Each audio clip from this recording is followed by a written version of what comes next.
Now, as a lot of you know, I barely do any videos about the Nintendo Switch.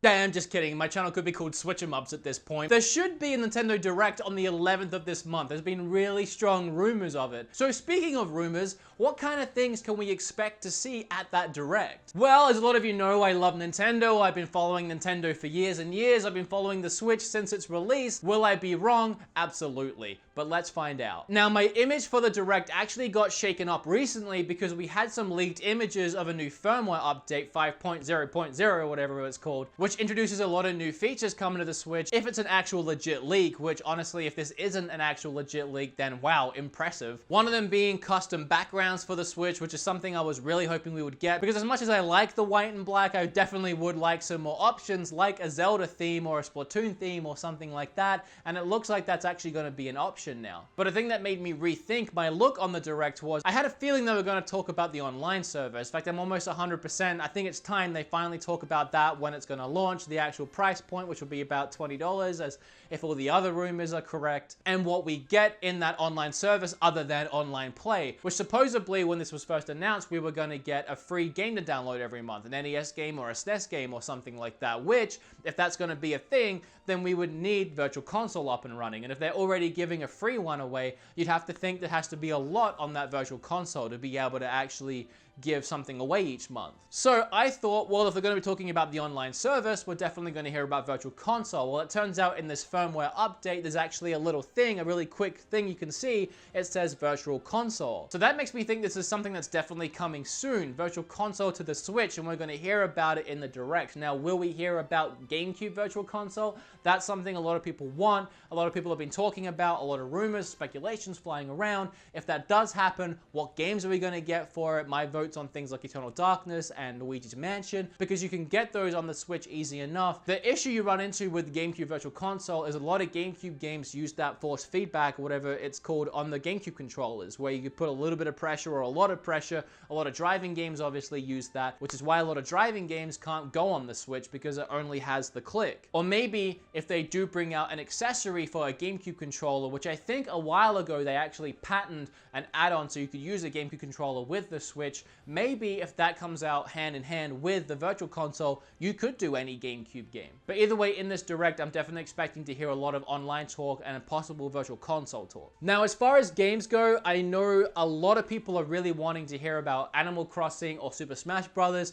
I'm going to get that out of the way now and say I don't think we're going to see either of those at this Direct. Reason being, I think their big announcement for this one, or their big focus, might be on Pokemon, the new Pokemon game that's coming to the Switch, because we've been hearing a possible release date of December or maybe early January, so now would be a good time to build the hype up for that. Because when we first heard about Odyssey, it was pretty much about this length of time away from Odyssey as we are from the possible Pokemon release date right now. So building hype for that later in the year just builds hype throughout the year, reason to pick up a Switch throughout the year. There's a new Pokemon game coming, Christmas season. What does every kid want if they didn't get it last year? Or what does everyone want in general if they don't have a Switch? They want a Switch because Pokemon's coming. Just the same thing that happened with Mario Odyssey, but with Pokemon. So I think between the Pokemon, Yoshi, and Kirby games, which are all coming this year, we're going to be hearing a lot about that at the Direct. That's 3 main IPs from Nintendo, and you might even hear something finally about the Fire Emblem game. Hopefully something about that. So now you're looking at 4 big IPs from Nintendo. When you start throwing in things like Metroid, Animal Crossing, or Smash Brothers,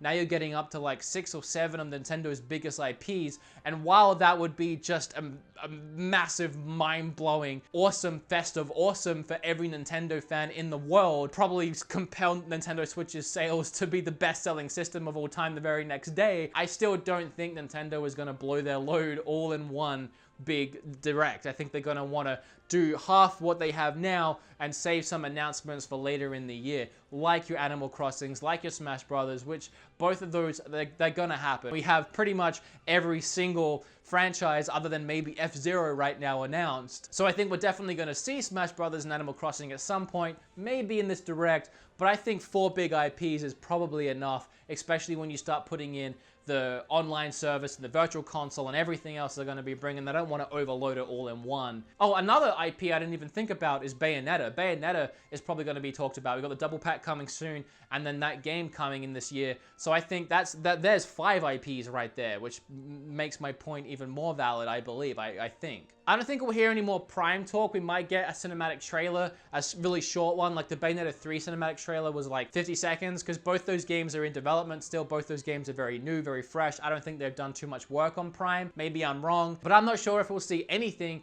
just because this game ain't gonna be this year. This game's gonna be late 2019. I think the slot that Pokemon's getting this year or early next year is the slot that Metroid's getting the year after. We had Zelda, and then a year later we had Mario, and then a year later we'll get Pokemon, and then a year later we'll get Metroid. That seems like a logical step of hitting some of the biggest IPs Nintendo has ever had year by year by year by year. And that just promotes steady growth with everything that's sprinkled out in between. I think that's a really, really logical plan. And I think finally, maybe wrapping up, or maybe even starting it, maybe even in the middle, who knows, we're gonna see some more nindies, some more indie games for the Switch. I know that ton that are coming out that I'm really excited for. A lot of them were in that video that I just made, the 15 great upcoming games. There's a lot more I've had my eye on for a while. The indie scene on the Switch has been doing so well, making a lot of sales for Nintendo. A lot of indie developers are making a lot of money on the Switch. It's been a really great platform for a lot of developers and publishers. So Nintendo's definitely gonna want to highlight some more of these indie games and keep that scene alive, especially moving into bringing their virtual console to the system, which I think is probably most likely definitely the reason why it's taken so long, is because it wasn't ready at the start to bring that virtual console over, and then these indie games started doing crazy well. I think way better than Nintendo even expected. At the start of the system, we had a few cool games, but it definitely relied on those eShop games to keep us going until that mid-year point when all these other games started coming out, which really led to the eShop finding a boom and all of these games being released on the system, to the point when now there's so many people playing these eShop games that more and more keep coming out and people keep buying and investing into them, which I'm sure is why they pushed back the virtual console so far and they weren't too worried about it. But now integrating that into the system, if they are doing that pretty soon, they're still going to want to highlight these indie games and make sure that people are buying these new indie games and not just rebuying their old games, because I can definitely see that as a developer, that would annoy me if I put all this work into a Switch game and released it on the Switch and then everyone bought Mario 3 for the 13th billion time instead. But everyone has different opinions, wants, needs, desires, so let's throw it over to a couple of friends of mine, RGT85 and 8-Bit Eric, and see what they have to say about the Direct and what they expect. What's up, guys? I'm RGT85 and I'm here today to hit you guys with 2 predictions for what I think we should expect to see during this upcoming Nintendo Direct that a lot of people are speculating is going to happen this month in January. Now, the first prediction I have for you guys is something I've talked about a lot on my channel, so you may have heard this before. If you haven't heard me talk about this before, maybe because you're not subscribed to the channel, so check me out if you like what I got to say. But the first prediction is Grand Theft Auto 5 on the Nintendo Switch. Now, to me, this makes perfect sense. Rockstar obviously tested out the market with LA Noire, and it seemed to have sold pretty decent. Now, Xbox 360 owners, PS3 owners, PS4 owners, Xbox One owners, PC owners, everyone gets a chance to play GTA 5. So why would it go to the Nintendo Switch? Why would that make a difference? You can't take those versions of the game with you, folks. And if you could take the version of GTA 5 with you, I think that would sell a lot of games, honestly. A lot of people would like to be able to play that game wherever you go. And since it released on last-gen systems, it makes a no-brainer for when it comes to a port of the game. It shouldn't be very hard. I've actually heard the game is already up and running on the hardware from several credible sources, so don't be surprised if you see it. If anything, be more surprised if they don't announce it, because I fully expect to see this. Now, this second prediction is actually something I've kept to myself. It's something that I haven't talked about a lot, but I think it's something we could potentially see, and that is Super Mario Odyssey DLC. Now, I know what you're saying, Nintendo DLC, blah, blah, blah, but look at The Legend of Zelda. Look at Mario Kart 8. Obviously, Nintendo is not outside of the realm of putting DLC into their mainline games. And I think Super Mario Odyssey would really benefit from it. I've played Super Mario Odyssey so much. I've seen pretty much everything there is to see. And I would love to be able to see more. Maybe a summertime release with some new worlds to explore or whatnot. And maybe expanded New Donk City, because that was my favorite level in the game. I really think there's a high chance you could see some sort of announcement that you will see some Super Mario Odyssey DLC. And those are my 2 picks. So let's throw it back to Wood and see what he's got to say. Hey guys, what's up? It's 8-Bit Eric. First of all, and I know they might actually save this to announce at E3, but I think a Smash port from Smash Brothers for Wii U is going to be announced for the Nintendo Switch. There's nothing really huge announced. I think there's rumblings of Pokemon Switch, Metroid Prime 4, and a new Fire Emblem game, and that's pretty much it. And then we also had Yoshi announced and stuff, so they gotta throw in some ports to fill in the gaps, you know, add little fillers. We got Bayonetta 1 and 2 announced with 3 coming, but I think a Smash port is going to possibly happen. I would even dare to say an F-Zero game announced. Now, sure, those might be E3 announcements.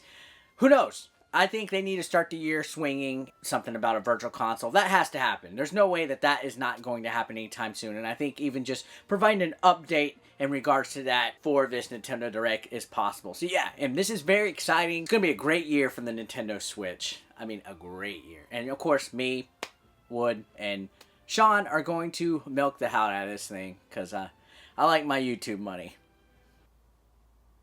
Such a loser. But thank you, Eric and Sean, for coming on the video and helping out. You can check them out down below. Oh, and I wouldn't be surprised if Nintendo does a little thank you as well for the insane sales they've had. They might mention the 10 million or maybe even mention what they've sold now throughout Christmas, but I wouldn't be surprised if they thanked all the supporters for making the Switch as successful as it's been so far. Those are my predictions, and I would love to hear yours. Let me know down below what you think we're going to see out of this Nintendo Direct. Did I miss anything? Am I wrong about anything? I'm sure you have different varying opinions on a lot of the things I talked about, and again, this is an open platform for discussion, so please talk away down below. As always, remember to like this video, subscribe, leave that comment down below. I think I just had kind of a stroke there for a second. I forgot what I was saying. I'm really excited for this Direct, and again, I'm just excited for this year in Nintendo Switch.